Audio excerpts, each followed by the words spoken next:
মিশর, জর্দান ও সিরিয়া সহ সকল মুসলিম রাষ্ট্র ফিলিস্তিনের সঙ্গে সকল বর্ডার বন্ধ করে দিয়েছে।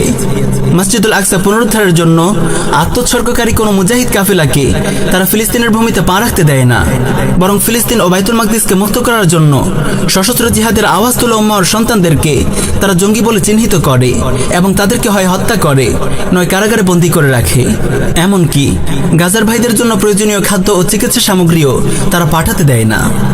এখনো কি আপনি কাফেরদের পাঁচেরা এইসব তাগুত শাসক গোষ্ঠীকে মুসলিমদের বৈধ শাসক মনে করেন? দরবারি শাইখরা যদি বলে এসব মুসলিম শাসকের অনুমতি ছাড়া জিহাদ হারাম, তাহলে কি আপনি তাদের এই ফতোয়ায় বিভ্রান্ত হবেন?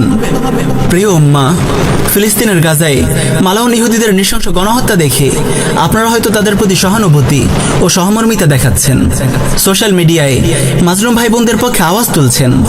আশা করি এই ব্যাপারে আপনাদের কোনো সন্দেহ নেই যে এসব প্রতিবাদে ইসরায়েলের কিছু যায় আসে না।